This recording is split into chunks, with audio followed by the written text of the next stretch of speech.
Cet épisode de Coup Critique est une présentation de la Triche Bistroludique à Saint-Eustache. Joignez-vous au groupe Facebook Adventures League et Club de jeux de la Triche et venez jouer à Donjons Dragons ou essayer la grande sélection de jeux de société avec vos amis dans une ambiance des plus chaleureuses. Bonne écoute!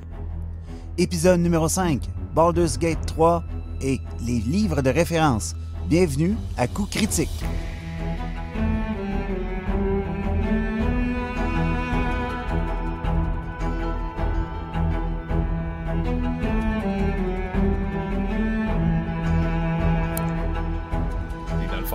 J'ai fait un wizard, puis disons que je conserve mes sorts, puis le groupe avait un peu de la misère moi dans le combat qui faisait pas grand chose, mais j'ai plus des sorts pratico-pratiques, ils vont être efficaces à m'amener. Mais Eric, ça a bien été. Première session, on a roulé nos personnages, puis une session d'1 heure et demie à peu près. Ouais, 1h30, 2h, bien tranquille. Là. C'était le fun d'avoir la triche d'ouverte, de fermée, mais d'ouverte pour nous. Ouais. D'avoir, des privilèges. Non, exact, c'est des privilèges. Puis de pouvoir faire en sorte que Yann puisse profiter de son magasin puis de jouer aussi, je pense que c'est cool. Comme Joe disait, les gens sont beaucoup habitués de rouler des modules de 2 heures ou de 4 heures. Fait que les casters, principalement, peuvent aller all-out sur leur sort sans trop s'en faire parce qu'ils savent qu'il va y avoir un rest à un moment donné. Tandis que dans Dungeon of the Mad Mage, on sentait que c'est plus un marathon qu'un sprint. Il a fallu que je convainque tout le monde de faire du shopping avant de partir. Parce que tout le monde avait de l'air prêt, mais. Il n'y avait pas de bouffe, pas d'eau. Tu sais, c'est bon, combien de temps? On s'en va se mettre dans une tour pendant je sais pas combien de temps. Puis... Non, mais tu sais, il n'y a pas genre. Tu peux pas te téléporter out, hein? Non, ça, les joueurs ne le savent pas. Faut pas que tu le dises. C'est comme un petit peu mais c'est un peu clair, là. Je veux dire, il n'y a pas un crise de donjon que tu peux téléporter out, là. Tu pourrais, là. Alastair contrôle tout ce qui est locate object, dimension door, tout ce qui est teleport, à moins d'avoir un wish, c'est la seule façon de sortir. Non, c'est ça. Fait que, disons que le monde, t'es pas prêt, puis c'est correct, mais Yann, il est très content de jouer, vraiment. Là, tu retrouves ses ancêtres de dés, puis ses vieux dés, ses vieux feuilles, puis tout ça. Fait qu'il est bien content de jouer avec nous autres. Puis on le remercie de se joindre à nous, lui qui nous fait profiter de sa place tout le temps. Oui, vraiment.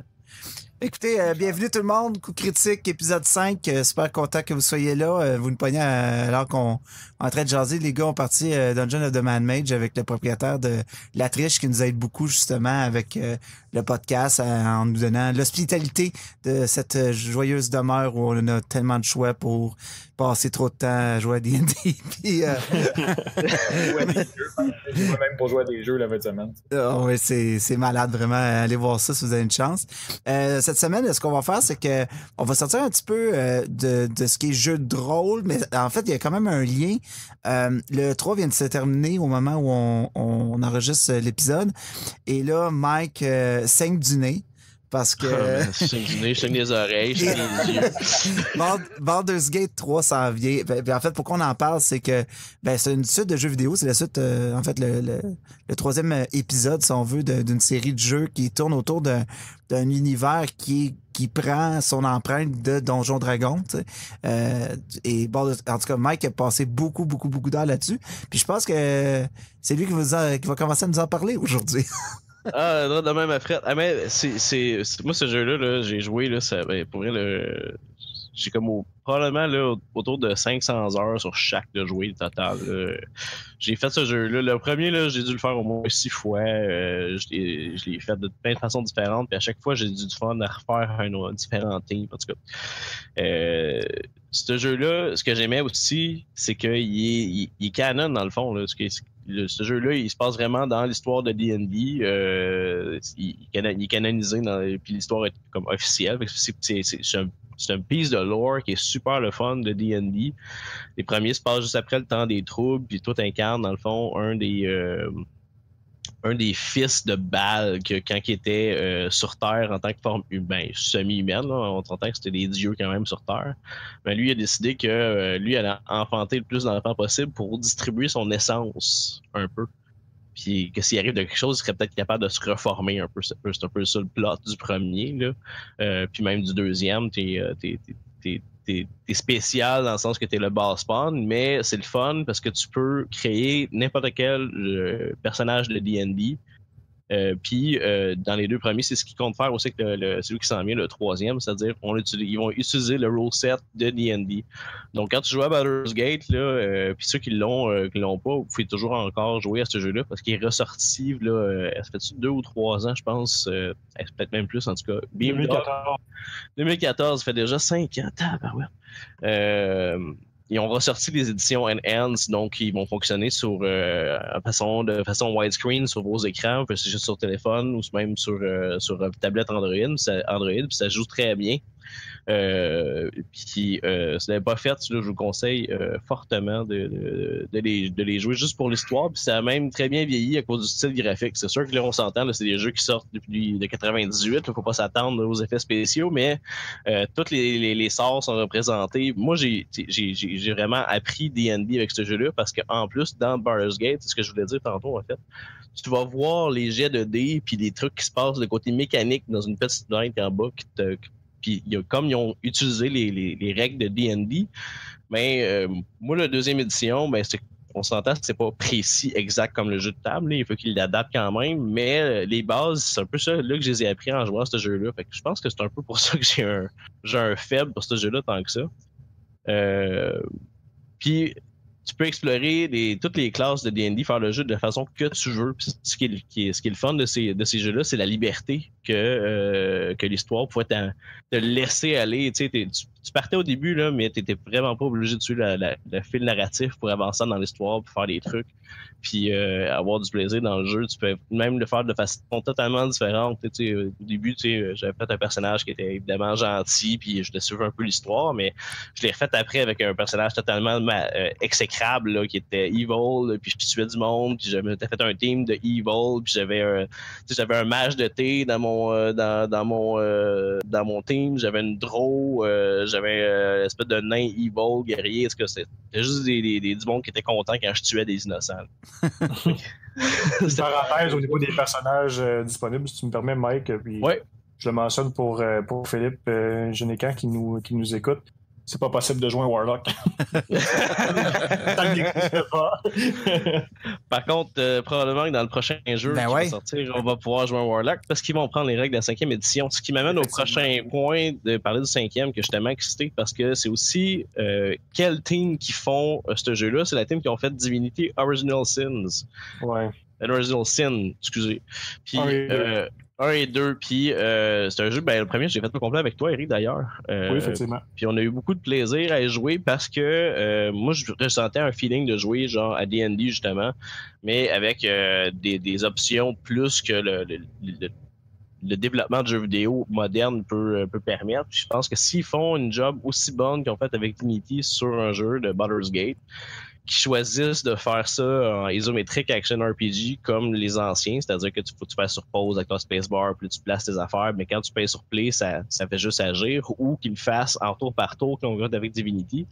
Je pense que ça va être super intéressant puis super le fun. Puis ils ont déjà parlé un peu de ce qu'ils veulent faire au niveau d'un engin là, qui va te permettre une liberté. Là. Si tu vois des accessoires qui traînent sur les murs, que ce soit un chandelier qui pend, mais peut-être que tu peux couper la corde, le faire tomber sur du monde. Puis c'est un peu des trucs qui existaient déjà dans les autres divinités où tu utilises quand même beaucoup l'environnement. S'ils rajoutent cette richesse-là avec un storytelling qui est aussi bon que Baldur's Gate 1 ou Baldur's Gate 2, là, ça va être un jeu là, absolument superbe. Puis en plus, il va suivre la prochaine saison auto-histoire. Il va se passer juste après les événements de Baldur's Gate Descent of Avernus. Wow. Donc ça va être un peu les aftermath de ce qui arrive à Baldur's Gate après, selon ce qu'il va y avoir un peu prévu. Fait que ça risque d'être très intéressant à jouer. Puis je m'attends à ce que ce soit canon dans l'histoire aussi. Ben, on peut-tu juste arrêter puis faire quel move stratégique quand même, là, tu sais, de Wizard of the Coast. Tu sais, tu sens que la 5e édition puis Dungeons & Dragons n'a jamais aussi bien été. Là, je crois au niveau de la façon que c'est rentré dans la culture c'était déjà dans la culture populaire, mais l'accessibilité au jeu, ce que la 5e édition offre vraiment beaucoup plus ratisse plus large au niveau de l'audience. Là, on arrive, on a bâti avec des initiatives comme Adventures League, des streaming de parties en ligne sur Twitch. Vraiment, D&D est là plus que jamais. Puis là, tu arrives avec une Ça a l'air qu'il y a même des podcasts. Ça a l'air. Mais ça. Puis t'arrives avec un jeu vidéo qui est la suite d'un immense succès. Puis tu dis en même temps que ça va être canon, puis qu'en même temps, t'as le prochain gros livre qui vont sortir fit avec. Là, je veux dire, à un moment donné, on parlait de Pierre-Carl Péladeau au niveau de la convergence, là, mais là, Wizard of the Coast sont pas mal bons. Là, ils ont clairement un meilleur marketing team que jamais derrière eux autres, puis on dirait qu'ils font des moves qui sont excellents côté brand, là, si on veut, puis de moment de sortir les trucs, là, je dois avouer que moi aussi je trouve ça excellent. Tu sais, le jeu Avernus, il sort en septembre, hein? Ouais. Baldur's Gate 1 et 2 sort sur console aussi en septembre. Le 24 septembre, je pense. Ouais, il va sortir sur PS4, Xbox, Switch. Moi, Switch, je suis super intéressé parce que je vais pouvoir jouer à ça, genre on the go. Là. Je capote. Imagine, j'ai plus de temps pour jouer à Baldur's Gate. Est-ce qu'il y avait une date pour le 3, Mike? Je ne crois. Non, il n'y a pas annoncé de date parce que je pense que c'est encore en développement. Moi, je m'attends, là, vu que ça se passe après qu'on ait une saison au complète d'Avernus avant que ça sorte. Ouais. Je m'attends probablement plus en septembre l'année prochaine ou en novembre avant Noël, quelque chose du genre. On a un an et demi, probablement, peut-être 2. Ouais. Ça ferait du sens. Ça ferait du sens. Peut-être qu'ils vont essayer de sortir peut-être avant, plutôt qu'on est optimiste, avant la prochaine saison qui risque d'être l'année prochaine à même date, fait qu'avant septembre prochain peut-être. Peut-être juin, mettons, l'été prochain. J'avais plus la vie pour jouer à des jeux vidéo, mais je pense qu'avec d'abord le trailer est vraiment cool, là. Mais en plus, je pense que je vais trouver le temps, puis au pire, je vais jouer moins à D&D un petit peu une fois par semaine juste pour jouer à ça. Ah, mais tu sais, pour capturer l'essence de c'est quoi D&D dans un jeu vidéo, là, Baldur's Gate 1, Baldur's Gate 2, Icewind Dale, Planescape, Neverwinter. J'ai moins aimé Neverwinter. Je vais avouer, moi j'ai moins joué à Neverwinter que deux autres parce que le 3D, moi, je trouvais pas que ça marchait full bien. Puis j'aimais vraiment mon isométrique. Là, OK. Mais c'est aussi super le fun. Puis c'est quand même les règles de D&D aussi incorporées en jeu vidéo. Donc c'est vraiment le fun de pouvoir retrouver cette essence-là de D&D dans un jeu vidéo. Je crois pas qu'il y a d'autres jeux qui l'ont fait aussi bien encore que ça. Mon expérience de Baldur's Gate, c'était que je mourais puis que je pouvais pas faire revivre mes bonhommes parce que j'arrivais d'un jeu plus comme Final Fantasy, ce qui est excellent puis c'est différent. Fait que je faisais du slash puis ça fonctionnait pas puis je comprenais pas. Mais j'étais jeune aussi, là. Mais disons que c'est plus stratégique. Surtout à Baldur's Gate 1, t'as pas beaucoup de pièces d'or en commençant. Fait que c'était bonhomme mourrait, là, les faire revivre au début, oublie ça, là, ça arrivait pas. Fait que c'est quand même un jeu qui est difficile puis il y a une curve. Là. Juste comme ça, on the spot, justement, des jeux vidéo qui ont réussi à bien capturer le jeu de rôle, selon vous, là, avez-vous des suggestions? Par exemple, justement, Baldur's Gate, c'est ça, on va attendre un petit bout avant de jouer, là. Mais avez-vous des suggestions de peut-être des choses que les gens pourraient essayer qui se ramènent un peu vers ça? Ben, Divinity, Original Sin. Ouais, effectivement. Là, c'est un bon jeu. L'histoire est le fun aussi. T'as encore une fois des choix roleplay. Je le conseille vivement.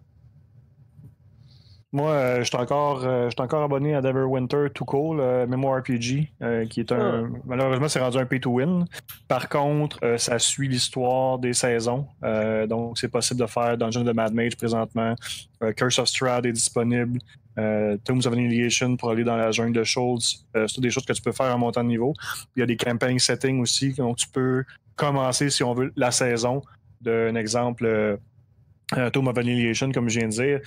Puis de juste focusser là-dessus, puis de faire le plotline, le storyline complet de TOA. Fait que ça, je trouve que c'est intéressant. Je me suis pas rendu là encore parce que j'ai vraiment diminué beaucoup mon temps de jeux vidéo en échange de plus de D&D.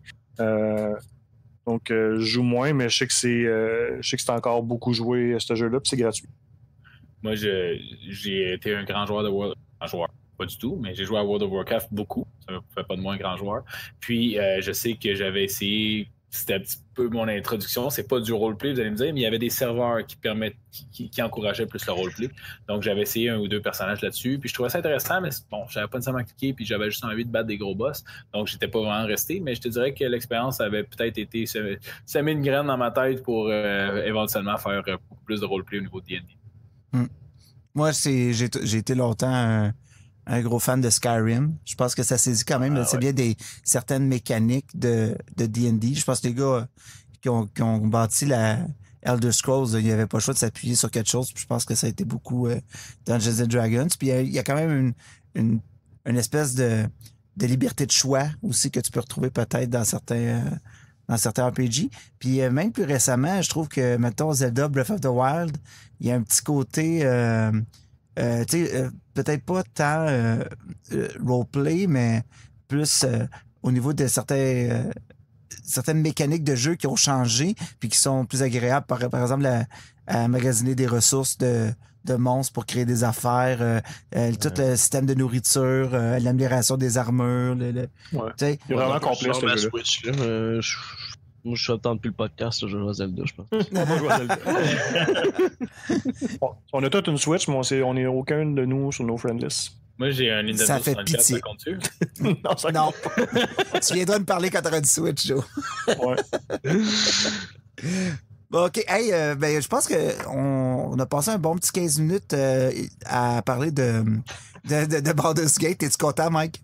Je suis vraiment content. J'ai pu parler de Baldur's Gate comme vraiment longtemps. On en parlera à mesure que les détails reviennent un peu sur le c'est jeu. sûr que chaque fois que je check du truc qui va sortir, je vais me tenir au courant puis je vais vous informer que tout va sortir. C'est département Baldur's Gate, Mike. Nice. On va se lancer dans un gros bloc, je crois, pour notre 5e épisode. On a décidé, pour vous, chers auditeurs, de parler de chacun des sourcebooks de D&D 5e édition. Donc, ce qu'on va faire, c'est qu'on va passer... On s'est donné chacun une liste de livres à parler, à faire en surface. Puis ce qu'on espère, c'est que dans le fond, on fait un recap de tout ce qui est disponible un peu comme option de création de personnages ou de jeu. Puis de vous offrir peut-être à les gens qui connaissent un peu moins justement la 5e édition de faire il y a ce livre-là qui a ça, je pourrais peut-être l'utiliser. Puis tout ça s'applique. On pourra parler un peu de qu'est-ce qui est utilisable à la fin pour Adventures League. Puis sinon, tout le reste, Homebrew, libre à vous de créer votre monde avec ça. Fait qu'on va commencer avec Eric. Je crois, Eric, tu vas nous parler de la base, en fait. Oui, la base, puis selon moi, le livre le plus important des core books. En tant que joueur, si vous avez un seul livre à avoir, le titre est assez self-explanatory, dans le sens que c'est... C'est le Monster Manual. Non. Non, c'est pas le Monster Manual. C'est le livre du joueur. Donc, si vous avez, en tant que joueur, à avoir qu'un seul livre, puis vous avoir accès à le reste des informations sur Internet, je vous suggère fortement d'avoir le livre des joueurs. Je crois que mes comparses vont être d'accord. Le premier achat que vous devez faire si vous voulez jouer à D&D, pour vous renseigner sur les mécaniques en tant que joueur, avoir accès à plusieurs options pour la création de vos personnages, comment les mécaniques fonctionnent, les types de jets, les habiletés, les sorts, et ainsi de suite. C'est le livre à avoir. Beaucoup de gens qui nous suivent qui sont déjà des joueurs de D&D. Donc, je ne passerai pas trop de temps sur le livre. Je n'entrerai pas dans les détails. Par contre, je vais juste survoler, si on veut, les chapitres, donner un petit survol là, de ce qu'ils comportent. Puis, si vous voulez embarquer, messieurs, puis sur les commentaires, n'hésitez pas. Dans le fond, pour ceux qui ont le livre, ce que je vais vous dire là, c'est quelque chose que vous savez. Il y a plusieurs parties dans le livre, trois parties, c'est étendu sur 11 chapitres. Première partie, c'est principalement pour la création des personnages. Donc, on a 6 chapitres au niveau de cette partie-là. Le premier chapitre, dans le fond, c'est le step-by-step. Donc, il donne un template, si on veut, ou un moule qui donne un exemple de comment créer un personnage. Le chapitre 2, c'est un autre épisode qu'on va faire, je crois, Francis, selon le vote. J'ai pas vérifié où le vote était rendu, mais on risque de parler des races. Donc, le chapitre 2 de la partie 1 est exclusivement consacré aux races. Il y a plusieurs races qui vont venir dans d'autres livres ressources dont on va discuter plus tard. Mais juste avec les races qu'on a ici, il y a quand même une possibilité de faire des combinaisons extrêmement intéressantes. Troisième chapitre, ce sont les classes. Les classes que vous trouvez ici, c'est des classes que vous allez trouver tout partout ailleurs, avec des subclasses qu'on touchera un petit peu plus tard. Mais les classes de base de D&D se trouvent au chapitre 3. Chapitre 4, au niveau des personnalités, des backgrounds, ça c'est comment vous percevez votre personnage. Donner peut-être une saveur un peu plus personnelle, d'où il vient, qu'est-ce qu'il fait, pourquoi il est parti à l'aventure, etc. Ça donne des grandes lignes si on veut. Vous n'êtes pas obligé de vous fier à ça, mais ça vous donne des bonnes lignes directives.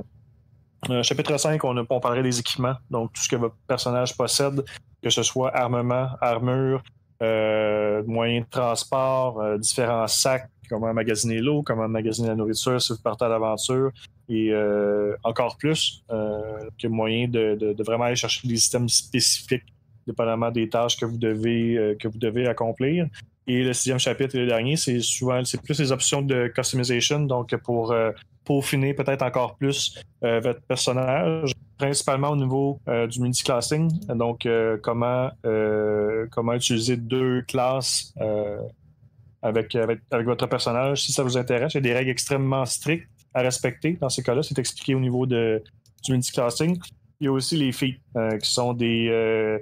c'est pas des game breakers, c'est vraiment des habiletés supplémentaires que vous pouvez prendre au niveau 4, 8, 12, 16 et 20, si vous le désirez, si votre DM le permet, qui vous permettent de rajouter des forces supplémentaires au niveau de votre personnage. Donc ça, c'est la partie 1.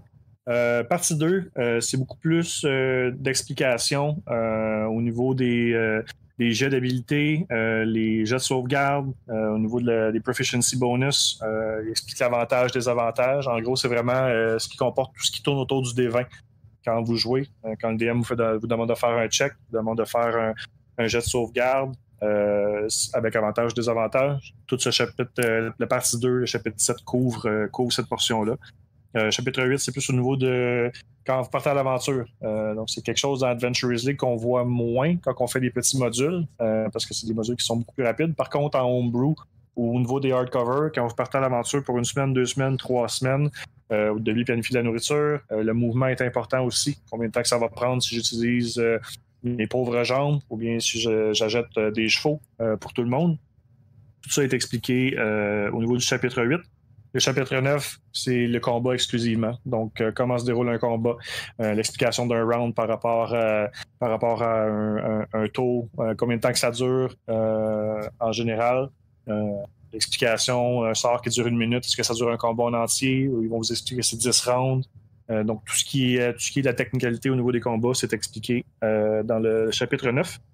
La partie 3, pendant que la partie dans laquelle Mike a passé le plus de temps, ça se trouve avec le spellcasting et les spells.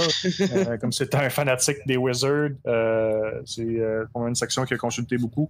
À cet endroit-là, vous allez trouver tous les sorts tous les sorts qui existaient au moment de la création du Player's Handbook. Vous expliquant comment on apprend les sorts dans le cas des Wizards, comment copier les sorts disponibles par niveau, par classe aussi. Fait que ça couvre vraiment les grosses facettes du Player's Handbook. Il y a certains appendices par la suite, donc les différents plans, les dieux de l'univers de Faerun, du multiverse aussi, quelques statistiques au niveau des créatures, l'index, puis vous avez un character sheet qui se trouve à la fin complètement du Player's Handbook. Fait qu'en gros, c'est pas mal ça. Je ne l'ai pas passé trop de temps là-dessus. Là. Comme je disais, la majorité de nos listeners, nos auditeurs sont déjà au courant. Par contre, pour les nouveaux joueurs, là, si jamais vous voulez vous laisser tenter par Donjons et Dragons, le manuel du joueur, c'est la source principale que vous devez procurer. C'est la première dose de drogue que vous allez avoir. Ouais, puis c'est important de mentionner, moi je l'appelle même la Bible de D&D, parce que les autres livres, c'est des suppléments et tout ça, mais à peu près n'importe qui avec ça, tu peux passer passer à travers puis connaître toutes les règles. Si tu veux être DM, là, les règles sont là, elles ne sont pas nécessairement ailleurs. C'est sûr que c'est très pertinent de l'avoir même pour un DM. Puis quand on parlait souvent d'Adventures League, dans Adventures League, dans les modules, c'est déjà inclus les monstres, les ci, les ça. Donc avec le PHB, c'est des l'anglicisme, le livre du joueur, on peut runner les modules. Tu peux avoir tout ce qu'il te faut pareil. Là. C'est important de le mentionner que c'est pas besoin d'avoir les 16 autres livres. Oui, effectivement. En deuxième lieu, je pense que c'est moi avec le Dungeon Master's Guide.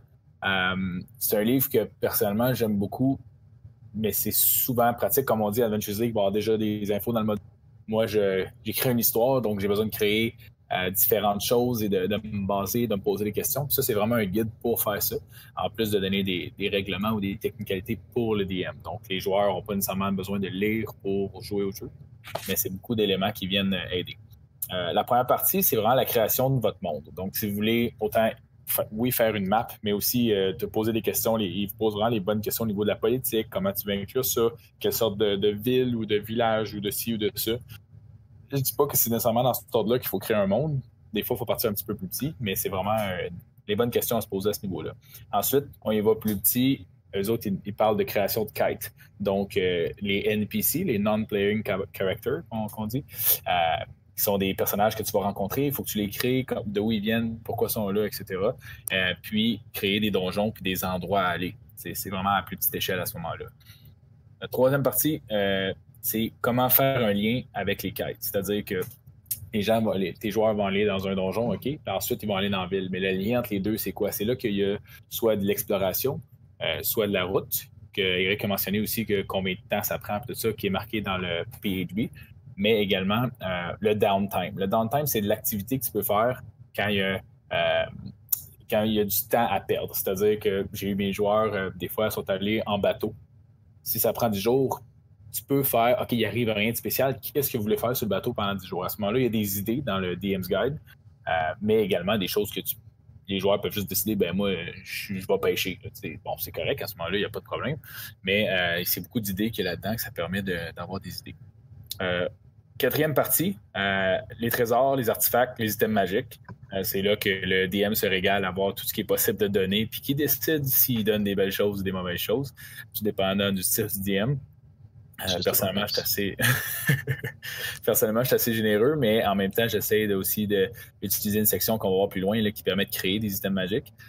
Mais les artefacts, les items magiques, il y a des tables de roulement aussi qui est très pertinent. Des fois, j'ai des monstres que, OK, parfait, ça va être ce genre d'item-là, pas trop fort, pas trop...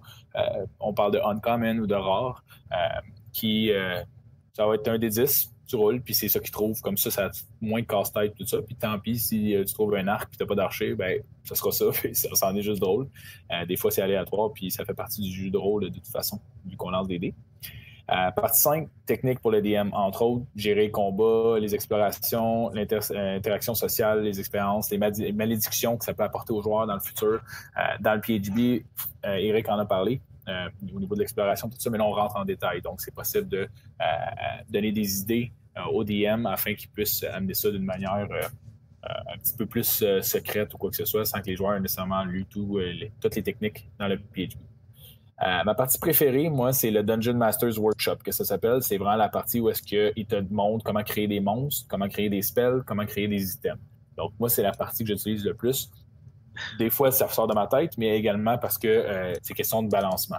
Donc, je vais me servir de ça pour créer possiblement un monstre, même s'il y a plusieurs sources pour créer un monstre. Tu peux juste l'inventer, puis c'est bien correct. Mais des fois, de faire le balancement pour être sûr de ni tuer tes joueurs, ni rendre ça trop facile, même si c'est un gros monstre. Donc, ça te permet de balancer tout ça. Les mêmes choses pour les spells ou les items magiques. Donc, ça permet une certaine créativité. Donc, c'est un peu la thématique du 5e édition de Donjons Dragons. C'est vraiment la créativité, puis de laisser au DM beaucoup de malléabilité. Donc, cette section-là est là pour ça. Puis, en annexe, il y a une liste de monstres selon le type de terrain. On va en reparler du Monster Manual tout de suite après. Mais là, on peut voir que sur les types, mettons, sur la plage, à ce moment-là, quelle sorte de monstre on peut rencontrer. Au lieu de lire tout le Monster Manual pour chercher un monstre, ça donne quand même une liste. Après ça, c'est reste d'aller voir. Il y a une liste de monstres qui est classée selon le challenge rating aussi, qu'Éric va parler. Et puis, quelques exemples de cartes de donjons. Il y a des maps au moins pour s'inspirer, tout ça. Ce qui peut être pertinent, on peut montrer ça aux joueurs en faisant une impression ou quoi que ce soit. Donc, c'est vraiment intéressant. Puis c'est ça pour le DM's Guild. Donc, on parle vraiment le DM's Guide pour le DM qui puisse s'orienter à travers tout ça. Merci, Joe. Plaisir. Comme Joe mentionnait, effectivement, c'est moi qui vais vous parler du manuel des monstres. Encore une fois, ça va être un gros survol. C'est un outil qui est principalement utilisé par les maîtres de jeu et non pas par les joueurs. À moins que vous ayez vraiment une curiosité. Je suggère quand même de feuilleter, de le regarder. Il y a des statistiques vraiment intéressantes des monstres qui sont vraiment intéressants. La façon dont le Monster Manual est séparé, c'est souvent principalement par ordre alphabétique. Donc, c'est la façon la plus simple de le faire. En gros, tous les monstres ont une feuille de statistique qui est équivalente à celle de la feuille des joueurs. Donc, on va avoir accès, mettons, au point de vie, à la classe d'armure, la vitesse, leurs statistiques, donc force, dextérité, constitution, intelligence, wisdom et charisme, tout ce qui est saving throws, les résistances, les immunités, ainsi de suite, et les actions possibles, autant au niveau des attaques ou de leur propre feat. Donc, dépendamment du type de monstre que vous voulez aller chercher, que vous voulez avoir dans vos aventures ou que vous voulez apporter, tout est là. C'est vraiment une grosse encyclopédie de trucs que vous pouvez lancer à vos joueurs, dépendamment de l'aventure que vous voulez, si c'est du homebrew, ou bien pour avoir une feuille de référence, même si parfois dans les modules Adventurers League, vous voyez que les stat sheets sont déjà présentes. Des fois, il y a moyen de jouer avec ça un petit peu aussi, puis d'aller voir si on peut pas rajouter des challenges supplémentaires pour les joueurs. Fait que je ne rentrerai pas plus dans le détail que ça. C'est vraiment comme je disais, par ordre alphabétique. Si tu permets, il y a un truc que j'aimerais dire sur oui, vas-y. Parce qu'il y a un truc intéressant que tu as fini avec le Monster Manual, je ne vais pas te voler ton punch. Non, ben j'ai pas fini, mais continue, vas-y. C'est qu'il n'y a pas juste les stats des bonhommes dans le livre. Ouais. Il y a vraiment beaucoup de lore. Il y a des grosses sections sur les personnalités des dragons, mettons. Là. La section des dragons, là, c'est autre que les stats, là, je pense qu'il y a une trentaine, pas une trentaine de pages, une vingtaine de pages, juste ces dragons. Puis quelle couleur réagit comment, puis comme tout ça. Fait que c'est pas juste un livre de stats, là, c'est vraiment un livre intéressant pour le lore qu'il y a dedans aussi. C'est même en tant que DM ou en tant que joueur, c'est le fun de le lire pour ça. Je pense que ça devrait être la principale raison de le lire pour un joueur, c'est pour le lore plutôt que de regarder les stats des monstres. Oui, effectivement. Puis c'est un point que j'aurais effectivement apporté parce que je voulais vous parler peut-être on va peut-être faire un tour de table avec tous, de parler de nos types de créatures, nos types de monstres préférés.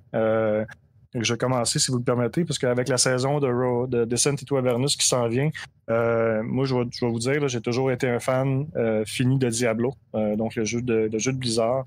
Fait que tout ce qui est démons et devils dans le Monster Manual, j'ai absolument tout lu.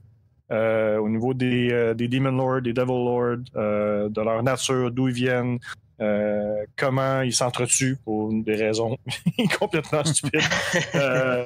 C'est toujours quelque chose qui m'a intéressé. Puis quand ils ont sorti un autre livre qu'on va parler plus tard, Mordenkainen, Tome of Foes, avec le Blood War, puis qui a développé encore un peu plus, ben, j'ai retombé dans mon Monster Manual justement pour relire encore ce qui était possible de faire avec les démons et les diables. Fait que ça, là, pour moi, c'est vraiment la section que j'aime le plus dans le guide des monstres. Là. Moi, Mike en a parlé un petit peu. Là, il parlait des dragons. C'est sûr que j'étais vendu à ça depuis longtemps. C'est sûr que Mike en a parlé justement. Le dragon vert, il n'est pas dans le même atmosphère ou dans le même domaine ou dans la même région, non, mais aussi il agit pas de la même façon. Puis le dragon blanc, c'est la même chose, le dragon d'or, le dragon de bronze. Donc c'est sûr qu'il y a les chromatiques dragons qu'on parle, qui sont le vert, le noir, etc. Qu'eux autres, c'est les méchants, oui, mais des fois, on peut amener différentes choses. Donc personnellement, moi, c'est vraiment ma section préférée, mon type de monstre préféré, parce que tu peux créer à travers de ça. Moi, c'est vraiment plus tout ce qui a rapport au folklore, tu sais, comme ou à des créatures peut-être qui sont un peu plus sauvages, mais comme les Whole Bear puis les espèces de gros monstres qui c'est sûr que c'est du fantastique, là, mais tu sais, ils donnent une espèce de sentiment que c'est un petit peu plus groundé dans l'univers de Faerun souvent quand tu commences, en tout cas comme aventurier, là.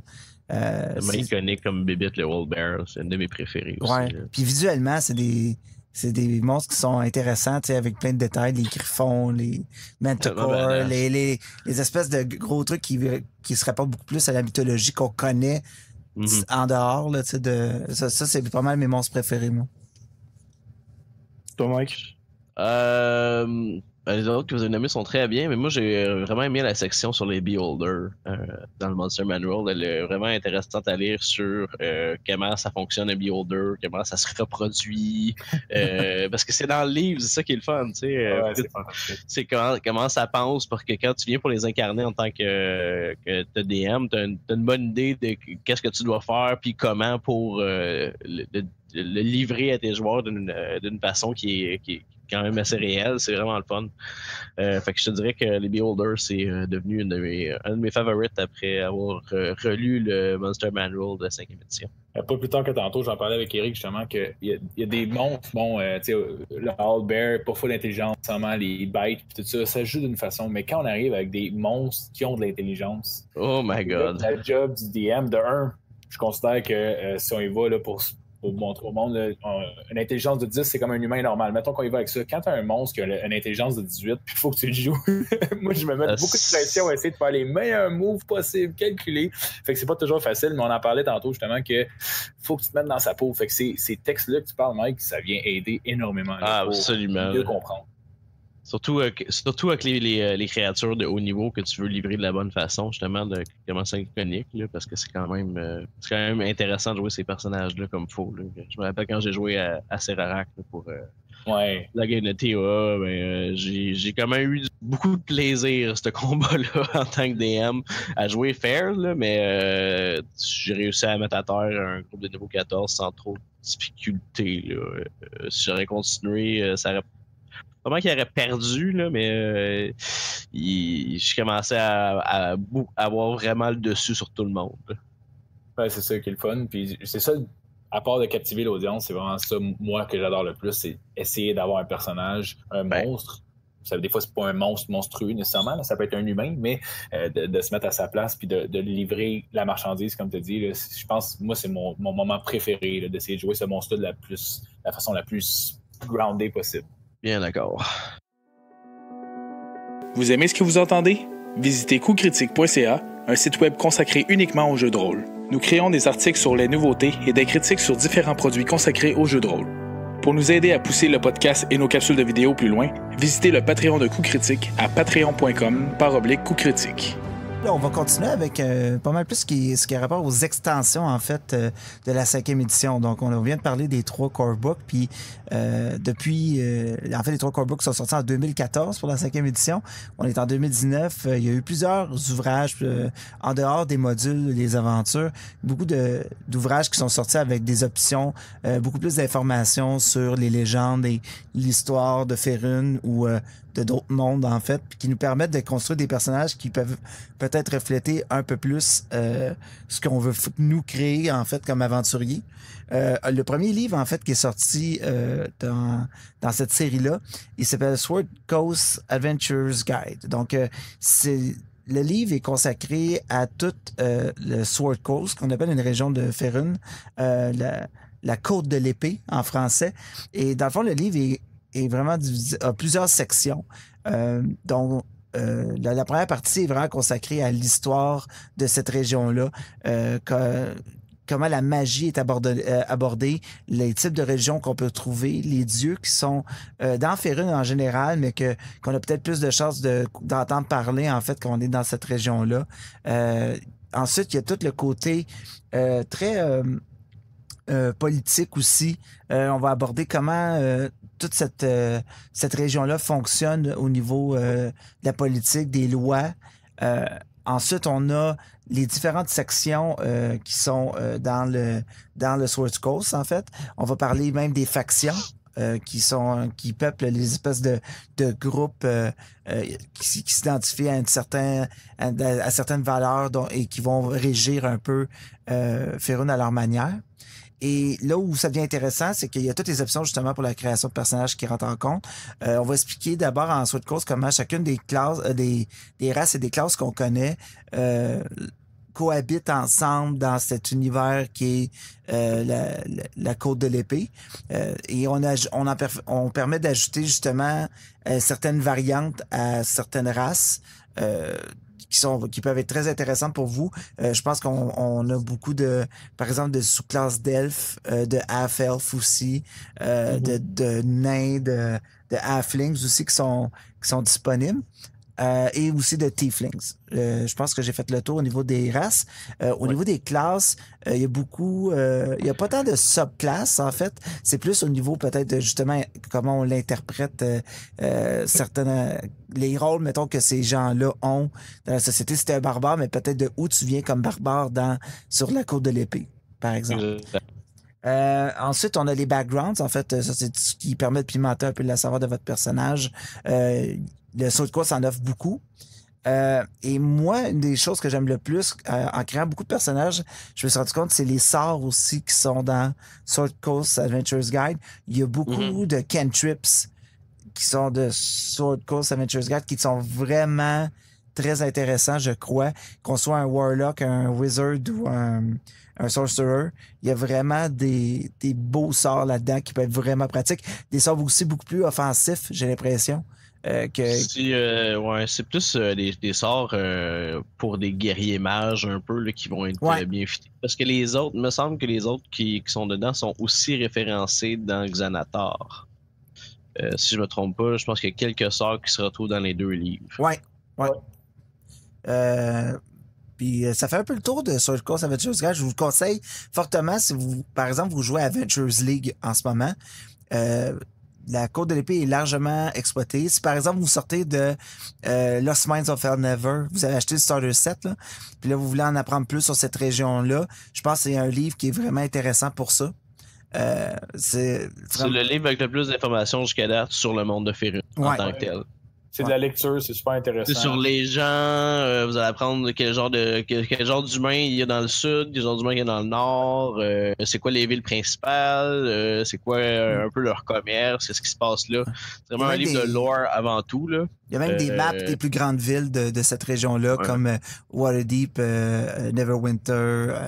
Ça parle des dieux aussi, me semble. Il y a quand même beaucoup de sujets qui sont abordés pour le monde de Faerûn. Je vous dirais que c'est le book de référence pour le monde de Faerûn présentement en 5e édition. Oui. Et il est considéré comme un +1 en Adventures League. Donc, si vous créez un personnage, ça peut être votre +1. Le deuxième livre, en fait, que je vais vous parler est sorti juste après. En fait, c'est le Volo... je veux juste le dire comme il faut, le Volo's Guide to Monsters. Donc, le livre se lit en fait comme un ouvrage que Volo, une espèce de chercheur, a créé à partir de ses différentes aventures afin de découvrir les différentes races de monstres qui peuplent Faerûn. Donc, il a voyagé puis il a décidé d'écrire encore plus en profondeur que ce qu'on retrouve dans le Monster Manual. Certains chapitres entièrement consacrés à certains types de monstres. Ces chapitres-là concernent les Beholders, les Giants, les Gnolls, tout ce qui est gobelins, hobgoblins, les Hags, les Kobolds, les Mind Flayers, Baldur's Gate 3, hein? Les Mind Flayers, les Orcs et les Yuan-ti, en fait. Donc, il y a vraiment beaucoup d'informations là-dessus. Si ça vous intéresse justement de construire un personnage autour de ce genre de race-là ou que vous êtes intéressé à, par exemple, faire un vilain, que c'est un de ces monstres-là, ça peut être vraiment intéressant d'aller chercher de l'information là-dedans. Puis tout est abordé justement comme une espèce d'archive de recherche. Donc, la lecture est vraiment intéressante à ce niveau-là.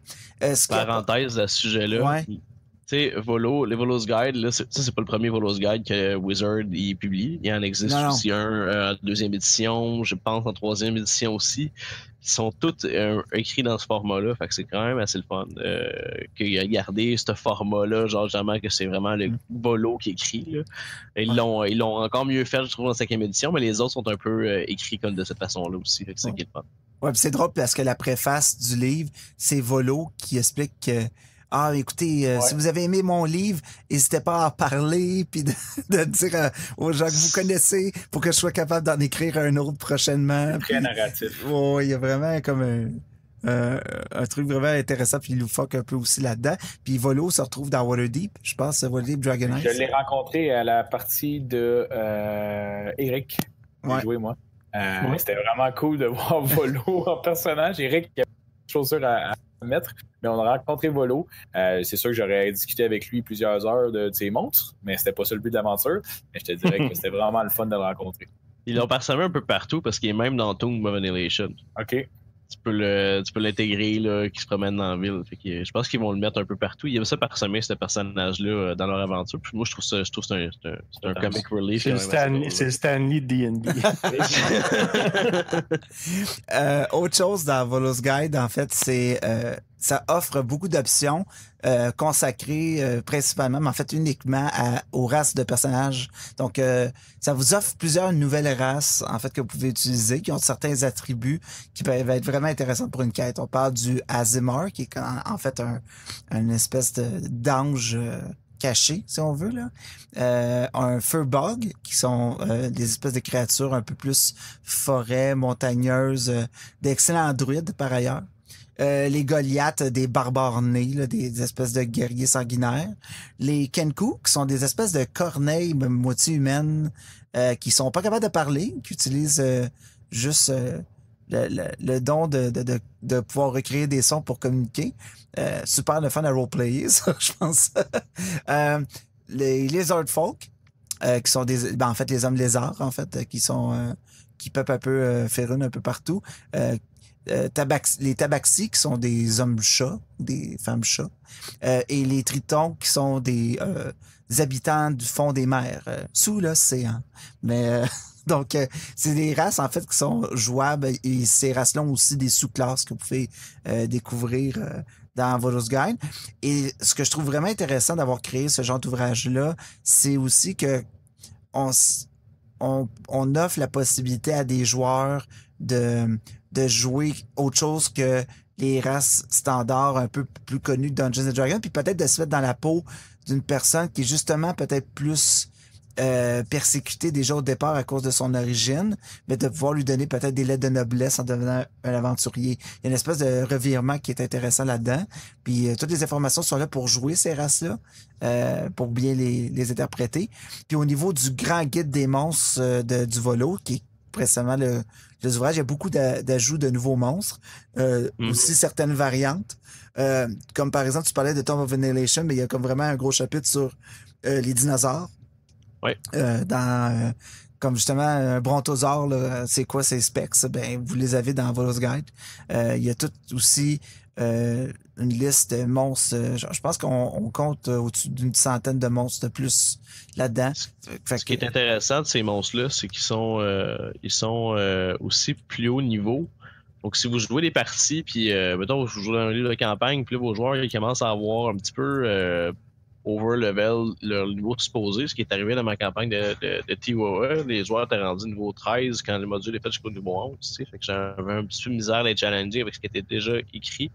Mais vous avez des monstres qui viennent remplacer, comme il y a des monstres aussi standards, il y a plus des monstres spéciaux. Là. Il y a des templates pour les wizards spécialistes haut niveau. En fait, pas nécessairement haut niveau, il varie tout de entre 5 et 9, je crois, dans le livre, mais ça permet une meilleure variante que le wizard simple qui est dans le livre du monstre, dans le Monster Manual à la place. Il est intéressant pour ça, le Volo's Guide aussi. C'est que les monstres qui sont dedans, c'est pas juste il y a les exotiques, oui, mais il n'y a pas juste des exotiques. Il y a des monstres normales, mais un peu plus spéciales pour parsemer vos campagnes, vos homebrew, ou même pour changer les monstres quand vous jouez en Adventures League, vous êtes DM, vous avez le droit de changer les monstres qui sont dans les modules. Puis vous avez le droit d'aller chercher ça de Volo's Guide si c'est un meilleur challenge ou de quoi de plus fun pour vos joueurs, évidemment. Le but, c'est pas les tuer. Là. Ouais, puis il y a des ajouts, justement, mettons, on a le Hobgoblin normal, mais il y a le Hobgoblin Devastator, Iron Shadow, plein d'espèces de twists intéressantes sur aussi des monstres qui existent déjà dans le Monster Manual aussi. Donc, c'est vraiment intéressant. Je vous le conseille fortement si jamais vous voulez justement sortir des sentiers battus ou si vous créez des campagnes qui veulent être plus riches au niveau de la diversité des monstres. C'est vraiment un ouvrage. Puis visuellement, comme le Monster Manual, je crois que ces deux livres-là sont dans les livres qui sont les plus agréables à feuilleter, juste au niveau des dessins puis des images, comment c'est illustré. Puis ça fait des beaux livres de table, juste à laisser traîner. Puis moi, le Monster Manual, là, je suis toujours dedans en train de feuilleter puis faire « Wow, c'est bien écœurant. » Puis ouais. Ils sont beaux, les livres de 5e édition. Hein. Ouais, vraiment, vraiment. Dans le fond, pour les fans d'Harry Potter, le Volo, c'est l'équivalent de Newt Scamander. Puis c'est... Tellement, ouais. Ça se compare un peu comme ça. C'est un vieux personnage aussi, c'est ça qui est le fun. Ça fait longtemps qu'il existe dans l'univers de D&D. Il fait vraiment partie de la fabrique un peu, quasiment de faire une. C'est pas du recyclage. Il continue à le peaufiner. En tout cas, je le trouve vraiment intéressant pour l'avoir rencontré pendant 35, là, mais vraiment, là, quand tu lis son livre, tu vois qu'il est vraiment intéressant, puis il connaît ça, puis c'est le bon gars pour faire la job, là, tu sais. On passe au prochain livre. Oui, certainement. Le prochain livre, c'est Xanatar. Ça a sorti exactement en même temps que j'ai recommencé à jouer à Donjons Dragons. Donc, je l'ai vécu à travers de bord. Quand le livre est sorti, il y a souvent une aventure spéciale que j'ai pu jouer, puis c'était vraiment intéressant. Xanatar, dans le fond, c'est un beholder qui est dans le Under Mountain, justement, qui est sous la ville de Waterdeep. À Skullport. Skullport, exactement, qui est un port un peu nébuleux puis un peu spécial, mais j'espère que nos auditeurs ont la chance de découvrir un jour parce que c'est vraiment étrange comme place, mais intéressant en même temps. Puis Xanatar, il contrôle un peu le marché noir, tout ça. Je connais pas toute son histoire, là, je ne vais pas m'avancer, mais il contrôle plein d'affaires. C'est quelqu'un d'intelligent, mais c'est un beholder. C'est que j'espère qu'on n'aura pas la chance de le rencontrer parce que ce serait vraiment spécial. Puis encore là, ce livre a été amené comme c'est le Xanatar's Guide to Everything. Donc c'est vraiment étrange comme livre. Comme on parlait de Volo qui l'a écrit lui-même, mais lui, c'est des choses vraiment intéressantes à ce niveau-là. Ce qui a été apporté surtout, c'est des sous-classes. Donc, une espèce de rassemblement d'autres archétypes que les joueurs peuvent utiliser. J'en ai sélectionné 2 pour vous en parler, pour vous donner une idée, puis j'ai voulu faire honneur à nos femmes. Fait que j'ai pris d'abord celle que la femme Eric a utilisée, une barbare, Ancestral Guardian, que ça s'appelle. C'est très, très, très défensif, mais en même temps vraiment fantastique. Ça permet d'abord d'attirer vers eux les ennemis. C'est aussi diminuer les dégâts des alliés. L'autre qui est vraiment intéressant, c'est le Monk Drunken Master. Donc un peu comment il s'appelle l'acteur asiatique qui a fait un film. Jackie Chan a fait un hommage à ça, ouais. Exactement. C'est exactement comme ça qu'on voit ces personnages-là, les Drunken Master. À travers l'alcool, ils réussissent à avoir des meilleurs réflexes et tout. Donc c'est vraiment super intéressant. Puis ma femme va jouer ce personnage-là pour Dungeon of the Man Mage. Ah, c'est drôle. C'est vraiment... j'ai hâte de voir tout ce qu'elle va faire. C'est sûr qu'en étant plus haut niveau, il y a plus de choses qui amènent. Mais en marchant tout croche, en gros, ça permet d'éviter plus les coups. C'est un peu n'importe quoi, mais c'est vraiment drôle. Mais ça symbolise un petit peu le livre, les choses qui ont été amenées. Puis c'est pas n'importe quoi, au contraire, c'est bien balancé, puis c'est vraiment fantastique. Mais ça amène des sous-classes avec plus de textures. Tu sais, on parlait que ces livres-là de plus 1, tout ça, amènent plus de textures, plus de un certain background ou une certaine couleur à tes personnages, mais c'est ce que ça apporte. Fait que ça, c'est la première section, c'est surtout des sous-classes de plus. L'autre partie qui est vraiment intéressante, ça s'applique un petit peu plus au maître de jeu, c'est des outils. Il y a un peu plus d'infos sur l'utilisation d'abord des outils. Quand on parle d'un Brews Kit, j'en parlais avec Mike dernièrement aussi, là, OK, un Brews Kit, ça fait quoi? C'est pour faire des bières. Bon, OK. Mais là, il parle un petit peu plus en détail comment l'utiliser puis tout ça. C'est pas des pages et des pages, mais au moins, qu'est-ce que tu peux faire avec ton joueur pour lui permettre de faire des bières? D'abord, si tu es un Drunken Master, c'est sûr que ça peut aider de faire ta bière toi-même, mais c'est tous ces outils-là qui permettent d'apporter au maître de jeu une façon d'apporter les choses dans les... Bon, on parle plus de partie homebrew, dans Adventure League, qu'on n'a pas le temps de créer des bières, mais c'est vraiment intéressant de développer sur ces détails-là. Il y a une grosse partie aussi sur les trappes et leur niveau de difficulté. Donc, il y a 2 ou 3 ou même 4 niveaux de difficulté pour certaines trappes. Donc, pour ça, c'est vraiment cool, je trouve, de pouvoir, selon le niveau des joueurs, s'ajuster. Parce que si une trappe te déclenche une fireball qui est level 2, je pense pas que c'est très bien balancé. Donc, ça permet de te dire un peu si tu veux que ça soit difficile, tu veux qu'il passe 2 heures sur l'énigme ou qu'il en passe juste 2 minutes. Puis, il y a une révision aussi du downtime, ce que je parlais tantôt, dans le fond.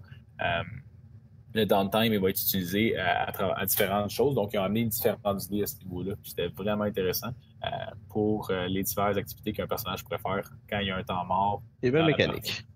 Oui, exactement. Ma partie préférée du livre, par exemple, c'était vraiment les nouveaux. Ils ont vraiment amené quelque chose des sorts un peu différents qui a pas un sort juste un peu plus fort, mais le même qui existait. Non, c'est vraiment différent. Puis j'en ai sélectionné un que je veux vous parler puis qui est pratique pour les wizards. Les mages n'ont pas beaucoup d'actions bonus dans leur tour, tout ça. Puis il y en a un qui permet ça, c'est Mel's Minute Meteor. En gros, tu le fais en action, puis Puis ensuite, il y a 6 petits météorites qui tournent autour de toi. Donc, pour la description, tu t'imagines totalement ton mage qui avec des météorites autour de lui. Puis, à ce moment-là, les météorites, tu peux les lancer en bonus action dans les tours subséquents, 2 par tour maximum. Mais ça, c'est un vieux sort qu'ils ont ramené, hein. Ça existe là, depuis longtemps. Dans Baldur's Gate, il l'a, OK, là. Ah ouais. non, mais on dit des choses, c'est sûr que nous, on se fie à la 5e édition. J'ai pas non, mais moi, j'ai trouvé ça le fun, parenthèse, par rapport à ça, ils ont ramené des sorts. Ils ont ramené des sorts classiques de la 5e édition dans ce livre-là. On parle, je pense qu'il y a une couple de Mordenkainen spells qui sont là-dedans qui étaient des vieilles éditions. Agazanar, je vais dire tout croche, mais c'est genre Agazanar Scorcher qui est un vieux spell qui existait avant aussi. Fait qu'il y en a un paquet que c'est finalement des sorts qu'on savait qui existaient, qui ont été amenés dans la 5e édition. C'était vraiment le fun là, pour de les voir réapparaître. Puis je trouve ça intéressant qu'ils aient pas mis dans le même livre ou qu'ils aient pas juste rajouté ça au Player Handbook parce que ça rajoute un layer de connaissances de plus pour un wizard ou pour un sorcerer. Ça demande de faire des choix quand tu fais un personnage. Je trouve ça intéressant.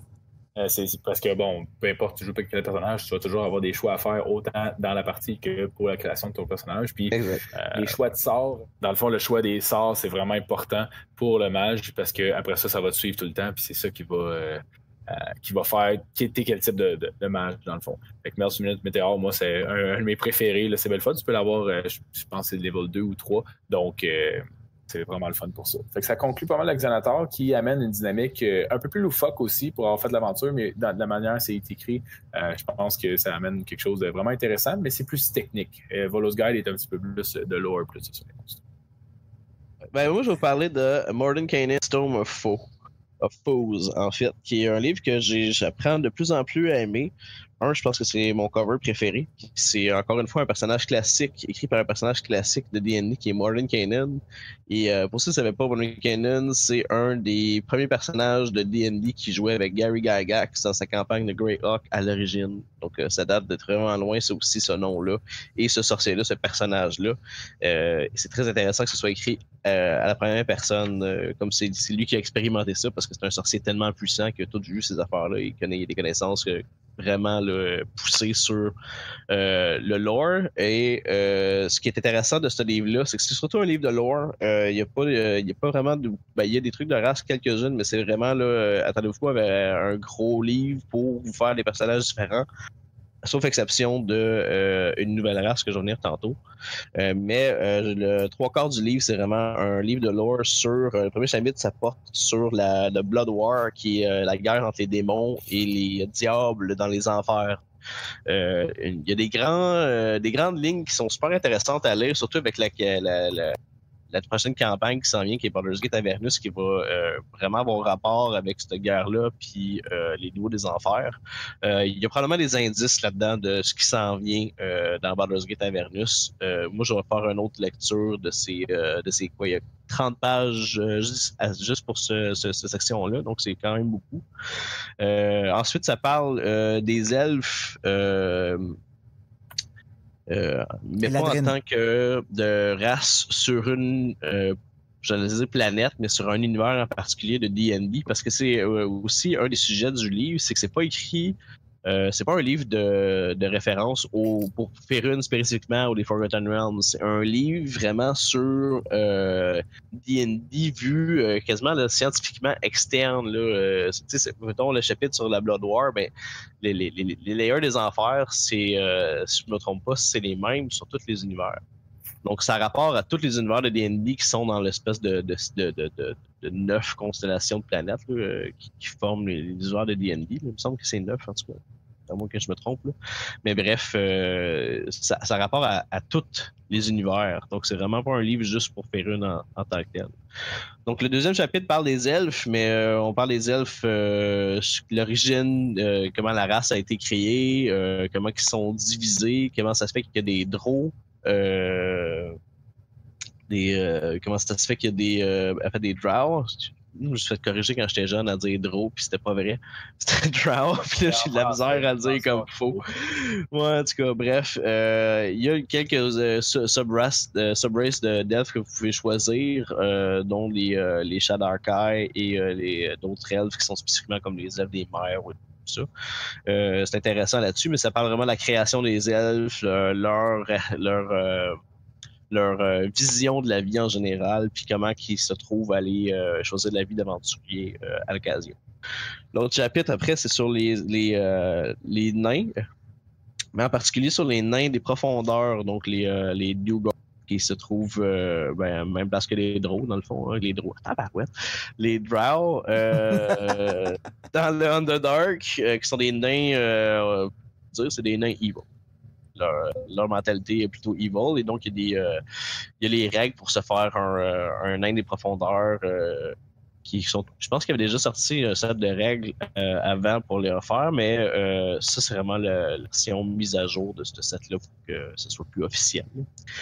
L'autre chapitre est super intéressant parce que c'est une race qui n'avait pas encore parlé puis pas beaucoup référencée dans les livres jusqu'à date. C'est les Githyanki et les Githzerai, qui sont des peuples. Moi, je les appelle les aliens de D&D. Sont vraiment là, ils ont vraiment un look vraiment hétéroclite de l'espace. Ils sont un peu reptiliens même à voir là, si on veut là. Puis à l'origine, eux, ils viennent de l'univers de Spelljammer. Donc c'est des voyageurs astrales, qui se promènent entre les mondes de D&D, puis qui se font poursuivre un peu par les Mind Flayers. Ils sont en guerre permanente contre les Mind Flayers. Puis ça explique toute leur histoire. Encore une fois, comment ils perçoivent la vie, comment ils sont élevés, c'est quoi les encadrements majeurs de Githzerai, de Githyanki. Donc c'est le fun pour pouvoir incarner un personnage de cette race-là, d'avoir enfin du lore pour le faire de façon adéquate. Et évidemment, il y a les règles pour le faire quand on choisit ce livre-là comme le plus 1. Et le dernier chapitre l'avant-dernier chapitre parle des halflings et des gnomes. Encore une fois, c'est consacré à certains types de halflings. Le halfling, je me rappelle plus exactement c'est lequel. Il me semble que c'est plus qui est vagabond, me semble. Je l'ai pas lu, ça là, je m'excuse. Je me rappelle plus. Mais les gnomes, c'est encore une fois le gnome du profondeur. Mais il n'y a pas de halfling des profondeurs, mais je me rappelle plus. J'ai jamais joué d'halfling, puis je pense que j'en roulerai jamais. C'est vraiment pas ma race. Absolument, je les skip. Mais les gnomes, c'est les gnomes des profondeurs. Donc, c'est les gnomes, je me sérirais même pas de prononcer le nom des. Ça. C'est aussi des nains qu'on peut retrouver dans les romans qui suivent les aventures de Drizzt Do'Urden, qui est le Drow Renegade de R.A. Salvatore, qui est une série vraiment populaire de Forgotten Realms de romans. Et le dernier chapitre, et non le moindre, parce qu'il fait quand même 130 pages, mais c'est un bestiary avec des nouvelles bébites, dont beaucoup de démons et de devils et de trucs des profondeurs. Aussi, évidemment, des NPC pour faire avec les nouvelles races, donc des NPC Githyanki et des NPC Drow. Je pense qu'il y a quelques elfes aussi. Non, pas d'elfes, mais il y a d'autres créatures des profondeurs. Mais c'est surtout des abominations, des démons et des créatures, je te dirais, qui sont tous pas mal evil. Pas conseillé sans supervision. Ça s'appelle Tomb of Foes, c'est pas pour rien, c'est vraiment. Ils vont être après toi. C'est pas des beasts qui se font juste se promener quelque part. Non, c'est tous des trucs pas mal evil. Des bébés qui s'appellent comme des Angry, là. C'est pas gentil, là. J'ai adoré cette section-là, je dois avoir un problème. La section des monstres. Mais c'est quand même, encore une fois, souvent il y a des petits paragraphes sur chaque monstre, puis on peut en apprendre beaucoup de lore, même en lisant la section des monstres qui est un peu plus informative parce que c'est souvent des tables, là. Mais on a beaucoup de lore pour quand même aller chercher dans ces pages-là. Ça fait le tour, en fait, des plus gros ouvrages, en fait, qu'on a pour la 5e édition. Par contre, il existe d'autres ouvrages qui font référence à d'autres univers de D&D. Donc, Mike, tu veux-tu nous en parler un petit peu? Je vais essayer d'aller dans l'ordre qui sont sortis. Donc, pas longtemps après, genre 2 mois après, si je me trompe pas, ils ont sorti un autre un autre livre de sourcebook pour Eberron, en fait. Ils ont même lancé un petit programme d'Adventures League avec, je pense qu'il y a une 10-12 quêtes maintenant d'écrits. Et ça, Eberron, dans le fond, c'est un autre monde de D&D qui appelle, je te dirais que c'est plus, là, le créateur n'a pas dit que je dis ça, mais c'est plus steampunk. Mais steampunk, comme si tout était généré par la magie quand même.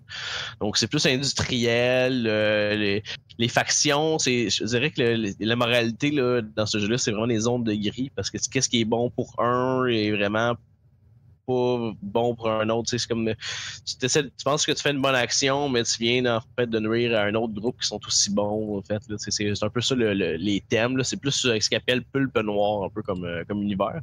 Donc ils ont sorti ça ensuite. Présentement, il est seulement en download sur DM's Guild. Je pense pas qu'on peut l'acheter encore de façon physique, mais c'est toujours possible de l'imprimer si on veut. Par la suite, ils ont sorti aussi le Guildmaster's Guide to Ravnica. C'était quand même intéressant. Moi, je suis pas. J'ai seulement feuilleté parce que je suis pas je connais pas assez l'univers de Magic pour m'y être intéressé.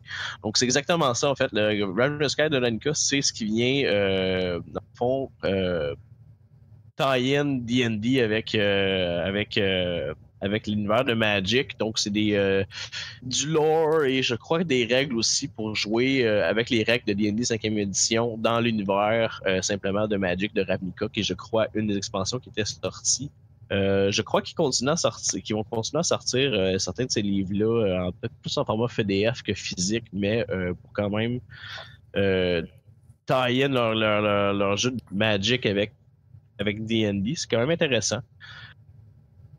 Ouais. Sinon, ils ont sorti aussi ça peut intéresser des gens, ils ont sorti un starter set de Stranger Things récemment, ça remplace pas du tout le starter set qu'ils vont sortir, ou même, ça vient même pas appuyer le Essential Kit, c'est vraiment un univers, un set en tant que tel qui permet de passer un personnage de niveau 1 à 6, puis c'est basé sur la série de Stranger Things. Ça peut être intéressant à jouer, ça a l'air assez intéressant. Ouais. Moi, il y a quelque chose dans Ravnica et Eberron, il y a vraiment des races, des trucs qui sont vraiment intéressantes que je fais, mon Dieu, j'aurais aimé ça, jouer un Minotaur, druide ou un shifter ou un changing. Là, je lance des noms comme ça. Mais par curiosité, si ça vous tente, allez voir les races, c'est vraiment intéressant. Il y en a qui sont plus flyés que des autres, surtout dans Ravnica, qui peuvent intéresser certains joueurs, puis qui sont déçus qu'ils peuvent pas jouer ça en Adventures League, de pouvoir pas jouer les races qui sont dans Ravnica. Ouais. Je peux comprendre. Ce qu'il faut comprendre aussi, c'est que ces races-là, ils ont été mis dans ces livres-là, mais souvent, ça sort quasiment du Unearthed Arcana, et c'est pas vraiment balancé pour en faire des règles qu'ils veulent mettre vraiment dans Adventures League, parce que ça peut être... il y a place à l'abus sur certains trucs. Ouais, dans le fond, t'as l'impression qu'ils font « Oh, wow, c'est bien cool ce qu'on vient de faire. » Ouais, mais finalement, c'est pas tant balancé avec tout le reste qu'on a avant, puis que le monde sont habitués, fait qu'on va le mettre dans quelque chose à part, puis... Exactement, puis on l'inclura pas parce qu'on n'est pas sûr que c'est balancé puis que ça va être plaisant pour les autres joueurs qui jouent avec ces joueurs-là qui vont utiliser ces règles-là. Ouais. Moi, j'aime beaucoup le Circle of Spores comme druide, là. Tu sais, le côté très... tu utilises t'as tout le temps des espèces de spores de fungus qui sont autour de toi. Ah, je pense que les idées qui sont dans le livre sont excellentes. Ouais. Est-ce que vraiment ils rendent une game qui va être Adventures League? Ils ont toujours ça en tête maintenant quand ils créent les livres, je pense, là, comment ça va refléter sur leur système de Organized Play. Puis ouais. En 2019, tu peux pas créer un jeu qui est totalement pas balancé comme on pouvait le faire en 1990 avec D&D 2e édition. Par contre, par exemple, il faut qu'il s'arrange pour qu'il y ait un minimum de balance pour que chaque joueur ait son opportunité de pouvoir shiner pendant une partie, ce qui est bien normal. C'est ça l'essentiel. C'est l'essentiel de D&D, c'est un peu ça, c'est que tout le monde participe et a sa place dans un team pour accomplir un but commun. Ouais. Mais tu sais, ils ont annoncé un prochain module pour Eberron. Tu sais, genre vraiment une campagne au complet. Ouais, je pense qu'ils vont finalement sortir un hardcover. Je pense qu'il y a une bonne partie qui va être ce qui était dans le Wayfinder's Guide to Eberron, qui est en PDF seulement. Là. Je pense qu'ils vont couler des règles dans le béton au niveau des races qu'on avait rajouté, comme mettons le Warforge, là, qui est un robot. Mais c'est un robot, c'est un sentient mécanique. Là. Quand tu le heal, faut que tu le heal avec des des pièces, puis tu peux pas les healer avec le jeu de médecine. Là. C'est pas de l'huile parce que tout est powered avec des élémentaux là, dans Eberron, mais il y a besoin de pièces mécaniques puis d'entretien pour se faire healer. Là, c'est des affaires de même. Ouais. Ça donne une bonne liste d'épicerie, en tout cas. Ah ouais, il y a bien du stock. Puis juste comme aujourd'hui, au moment où on enregistre, il venait de sortir un autre sourcebook, en fait. Mais là, en fait, c'est la première fois qu'ils font ça, je crois, c'est qu'ils ont sorti un module, en fait, qui s'appelle Acquisitions Incorporated, qui est en fait beaucoup d'aspects de jeu et de segments qui ont été utilisés dans une série, dans une partie de Donjons Dragons diffusée sur le web par la chaîne Penny Arcade, dont Chris Perkins qui DMait ça avec plusieurs personnalités connues du monde de D&D. Il y a même Kate Welch qui a écrit dernièrement sur Ghost of Saltmarsh puis Destiny to Avernus qui joue dans une de ces quêtes-là. Beaucoup d'auteurs, beaucoup de comédiens qui ont tourné ça. Puis ils ont sorti un module, en fait, qui est un peu une satire un peu de l'entrepreneuriat, si on veut. C'est dans le fond, ça donne certains aspects, certains idées sur comment runner le business, dans le fond, dans Faerûn, par exemple. Donc, c'est sorti. Il manque juste Elemental Evil, je sais pas si, juste pour dire. Oui, Elemental Evil, pour de vrai, c'est un livre qui avait sorti dans le temps pour accompagner pour leur campaign book de Princess of the Apocalypse. Il est plus vraiment pertinent, ce livre-là, outre le fait qu'il y a une race que je pense qui n'est pas dans aucun autre livre présentement, et deux races, je pense, qui n'est pas dans aucun autre livre, et c'est le Aarakocra et le Genasi. Donc, le livre de Elemental Evil comporte 5 races et 4 races exotiques, en fait. Le Aarakocra, qui sont les hommes oiseaux. La première itération des gnomes qu'on retrouve maintenant dans Modern Canon. Les Genasi, qui sont des genres de demi-élémentaux, on pourrait dire. Oui, c'est ça. Comme race. Et les Goliaths qui se retrouvent, je crois, dans Volo's Guide maintenant. Volo's Guide to Monster, avec une version mise à jour. Donc, réellement, il y a 2 races qui sont possibles d'aller chercher avec son +1 alors la création de personnages Ventures League. Donc, seulement le Aarakocra et le Genasi. Ce qui peut être plus intéressant, c'est la liste de nouveaux spells. Donc, à peu près... pas loin d'une trentaine de nouveaux spells au moins, je pense, qui sont référencés dans ce livre-là qu'on peut d'aller chercher. À noter, par contre, encore une fois, il y en a une partie qui se retrouve dans le livre de Xanator. Donc, peut-être que ça vaut pas la peine pour vous d'aller prendre +1 Elemental Evil à la place de prendre +1 Xanator's Guide to Everything, parce que le spell va se retrouver dans les 2 livres et ça vous donne accès à plus de stock dans Xanator. Donc, par exemple, pour les Wizards, Xanator's Torture, il l'était dans ce livre-là. Qui l'ont aussi mis dans Xanator. Par contre, il n'y avait pas Minute Meteor dans ce livre-là non plus. Ouais. Fait que, là, c'est ça qu'il y a tout le Unearthed Arcana qu'on n'a pas parlé parce qu'il en sort tout le temps puis c'est toujours en changement. On n'en finirait plus. Non, c'est ça. Puis, mais un petit truc... si vous choisissez Xanator, vous avez aussi accès au Turtle Package. Ouais, c'est vrai. Je mot sur le Total Package, mais vous avez l'accès à une race qui est comme la grosse tortue dont je parlais dans le dernier épisode. Puis vous avez beaucoup de lore autour de cette communauté de tortues-là. Puis de comment il y a juste... Moi, je trouve ça vraiment comique. Là. Mais... de faire un team de 4 tortues monk. Là. Ah, ça serait drôle, ça. Un Kensai, un... Fait que c'est ça. Ça fait pas mal le tour de toutes les sourcebooks. Donc, vous voyez, il y a vraiment beaucoup de stock. Puis là, on pourrait en parler longtemps. Je pense qu'on aurait pu faire un épisode sur chacun des livres. Peut-être que ça va venir si ça vous intéresse. Mais ça fait un petit survol de ce qui est tout à votre disposition pour créer, par exemple, un personnage ou gérer une partie facilement sans vous appuyer directement sur un module, dans le fond. Vous avez en masse d'informations là-dedans pour faire... créer votre monde, créer vos personnages et vous amuser dans D&D. Donc, ça va finir l'épisode de cette semaine sur cette note-là. Je voudrais remercier Mike, Eric et Joe d'avoir été là puis d'avoir partagé, de nous avoir prêté votre savoir. Merci à toutes vous autres qui nous écoutez. Vous êtes malades de nous donner autant de commentaires, autant d'amour sur... on voit les nombres de téléchargements qui montent, les avis. Continuez à donner justement des avis sur les différentes plateformes. Si possible, un beau petit 5 étoiles, ce que ça fait, c'est que ça nous fait monter dans les rankings, ça nous donne plus de visibilité, on peut aller chercher plus de gens, donc plus de passionnés qui trippent sur D&D, qui pourraient découvrir notre podcast. Donc, là-dessus, vous pouvez aussi communiquer avec nous par courriel, à info@coupcritique.ca. Vous avez aussi toutes les plateformes des réseaux sociaux. Et sur ça, je vous souhaite une bonne prochaine partie. Merci les gars. À la prochaine tout le monde. Salut! Ce podcast est rendu possible grâce à l'appui de nos amis sur Patreon, dont Ludovic Gas. Merci beaucoup et à la prochaine.